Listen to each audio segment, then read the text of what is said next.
5 కోట్ల మందిని ఒకే రకంగా సృజించడం అంటే టచ్ చేయగలగడం ఎక్కడ జరిగినది ఒక్క జగన్మోహన్ రెడ్డి గారి విషయంలో ఒక వైఎస్ఆర్ కాంగ్రెస్ పార్టీ పాలనలో మాత్రమే ఇది సాధ్యమైంది. ఎక్కడ లేదు.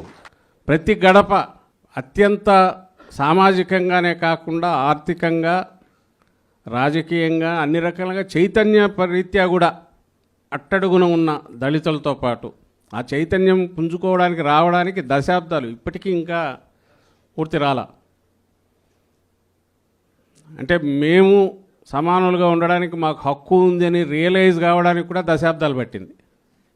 Equal opportunities in real sense ఏదైతే బాబాసాహెబ్ అంబేద్కర్ గారు ఆయన ఆ రోజు కలగనడం కాకుండా రాజ్యాంగం రూపంలో కూడా మనకు బహుకరించారు, మనం ముందు పెట్టారు, మన చేతికి అందించిపోతే కలలు కనడం అందరం కంటాం. బ్రహ్మాండంగా సమాజం బాగుంటే బాగుంటుంది అనుకోవడంలో ఏమంటారు ఆదర్శప్రాయంగా ఆలోచించే వాళ్ళు ఉంటారు, సంఘ సంస్కర్తలు ఉన్నారు. కానీ వాళ్ళు చేయగలిగింది కొంత చేస్తే రాజకీయంగా అధికారంలోకి వచ్చిన వాళ్ళు కొన్ని అంశాలు మాత్రమే సృజించగలిగారు. అది ఒక్క జగన్మోహన్ రెడ్డి గారు మాత్రమే ఇన్ని దశాబ్దాల తర్వాత రాజ్యాంగం వచ్చిన తర్వాత భారతదేశానికే కాదు ప్రపంచంలో ఏదైనా సరే అసమానతలు ఉన్న సొసైటీని ఈక్వాలిటీకి తీసుకురావడానికి ఒక కరదీపికలాగా భారత రాజ్యాంగం అంబేద్కర్ గారు మనకిచ్చింది. ఆ రాజ్యాంగం ఏదైతే ఉంది దాన్ని ఆచరణలో దాని స్పిరిట్ను పూర్తిగా అవగాహన చేసుకొని 5 ఏళ్ల కాలంలోనే దాన్ని పూర్తిగా అమలు చేసే ప్రయత్నం చేసి అందులో చాలా వరకు విజయం సాధించిన నాయకుడు ఎవరంటే జగన్మోహన్ రెడ్డి గారు. ఇందులో డౌట్. ఒక సంస్కర్తలాగానో పూర్తిగా ఆ ఫలితం ఎట్లుంటుందో నాకు అనవసరం. నాకు 5 ఏళ్ళు తీర్పు ఇచ్చారు. ఈ 5 ఏళ్లలో నేను అనుకున్నది పూర్తి చేయాలి, వీలైనంతగా వీళ్లకు హ్యాండ్ హోల్డింగ్ చేసి పైకి తీసుకొని రావాలి ఈ సెక్షన్స్ను.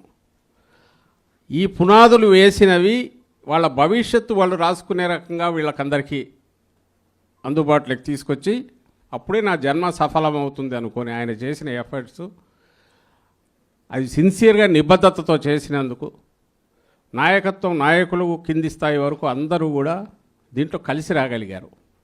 ఇది ఎక్కడి నుంచి వచ్చిందంటే బహుశా ఆయన నిబద్ధత నుంచి వచ్చింది.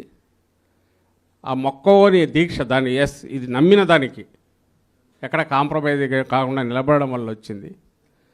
దీనికి తగినట్టు మిగిలిన వారిని మౌలు చేసుకునేందువల్లే ఈరోజు వైఎస్ఆర్ కాంగ్రెస్ పార్టీ అంటే అది ఏ విభాగమైనా సరే ప్రజల పక్షాన్ని నిలబడడంలో మన పక్షపాతం ఏ వైపు ఉంటుంది అంటే పేదల పక్షాన ఉంటుంది అనేది కూడా గుండె మీద చేసుకొని కాళ్ళు రెగడేసి మరీ చెప్పగలుగుతున్నాం.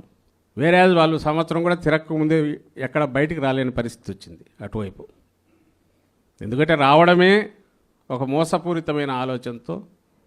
గతానికి ఇప్పటికి తేడా ఏంటంటే మోర్ ఫైన్ ట్యూన్ చూసి ఈసారి ఈ దోపిడీని ఎవడన్నా ప్రశ్నిస్తాడేమో అని ముందే ఆ సోకాల్డ్ రెడ్ బుక్ అనే దాన్ని తీసుకొచ్చి నోరు ఎత్తితే ఎక్కడికక్కడ ఎట్లా కేసులు పెట్టాలనే ఆ ధోరణిలో అది కొత్తది తీసుకొచ్చాయి. దాని ద్వారా తప్పుడు కేసులు వీటిని పెట్టి ఇంకో పక్క పట్టపగలే దోపిడీ దాంట్లో కొత్త విధానాలు తీసుకొచ్చి ఈ 10 నెలలు నడిపారు. బహుశా ఇట్లే ధీమా ఉంటే మళ్ళీ ఎన్నికలు వచ్చేంతవరకు మాదే కదా అనే ఓ ధీమా వాళ్ళకు ఉండొచ్చు. వైఎస్ఆర్ కాంగ్రెస్ పార్టీ అంటే ఆయన మాటల్లో చెప్పినట్టే నా ఎస్సీ, నా ఎస్టీ, నా బీసీ, నా మైనారిటీ అని ఏదైతే చెప్తున్నారో అది అట్లాగే కంటిన్యూ అవుతుంది. మేము దేవుడుగా భావించే అంబేద్కర్ అది ఎప్పుడు జనసమ్మర్దంతో బాగా ఉండాలి. రాష్ట్రం ఎక్కడి నుంచి వచ్చినా అది ఒక టూరిస్ట్ ప్లేస్గా కూడా ఉండాలి. సో వచ్చిన వాళ్ళు ఖచ్చితంగా అక్కడికి వచ్చి పోయేట్టు మనం ఏర్పాటు చేయాలని ఆలోచనలు చేశారు తప్ప అక్కడి నుంచి తీసైతే పక్కన పెట్టాల. అది ప్రభుత్వమే చేపట్టింది. మనకున్న అంత దీంట్లో కూడా చేపట్టి పూర్తి చేయాలనుకున్నారు, పూర్తి చేశారు. సో దాంట్లో ఏం కనిపిస్తుంది? ఆయన ఎంత సిన్సియర్గా నిబద్ధతతో దాని గురించి ఆలోచించారనేది అది కనపడుతుంది. At the same time Chandrababu వైపు నుంచి ఏం కనిపిస్తుంది? రాగానే దానికి ఎట్లా ముసుగు వేసేయాలి, దాన్ని అక్కడి నుంచి కనపడకుండా ఎట్లా చేయాలనే ఆలోచన ఆందోళనలో కనపడుతుంది. దానికోసమే ఇంతకుముందు అన్నట్టు ఒకటి చీకట్లో పోయి వాళ్ళే గూండాల్లాగా పోయి పగలగొట్టాలని చూశారు.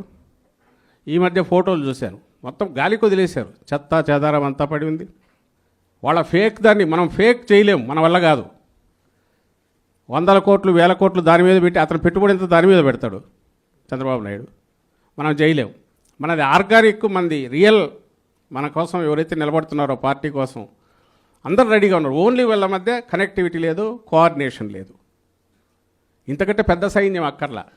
జనం మధ్య ఉండడమే కాకుండా ఇప్పుడున్న ప్రభుత్వం దుష్టపాలన ఎండగట్టడానికి అవసరమైన ఏమున్నా కూడా వాటిని ఎత్తి చూపడం, మనం అందరం కలిసికట్టుగా ఒకే తాటి మీద నెక్స్ట్ ఎన్నికలు టార్గెట్గా గతంలో కంటే మెరుగైన ఘన విజయంతో జగన్మోహన్ రెడ్డి గారు మళ్ళీ దాంట్లోకి రావాలి. అది చారిత్రక ఆవశ్యకత. అలాగే వచ్చిన తర్వాత ఈసారి ఎవరిని వదిలిపెట్టమనేది కూడా వాళ్ళకి తెలుస్తుంది. మీరు కూడా అది గుర్తుపెట్టుకోండి. ఈసారి నేను ఇంతకుముందు అన్నాను, ఈసారి కొంచెం రాజకీయంగా కూడా ఆలోచిద్దామని. ఇంతకుముందు ఆలోచించారు, ఆయన కేవలం సంస్కర్తలాగా ఉన్నాడు. ఈసారి రాజకీయంగా కూడా ఆలోచిద్దాం. మన వాళ్ళని మనం ప్రొటెక్ట్ చేసుకోవడమే కాదు, మన వాళ్ళని ఇబ్బందిని పెట్టిన వాళ్ళను ఆ ఇబ్బంది ఎట్లుంటుంది అనేది రెండింతలుగా వాళ్ళకు చూపించే కార్యక్రమం కూడా మనం ఖచ్చితంగా చేయాల్సి ఉంటుంది.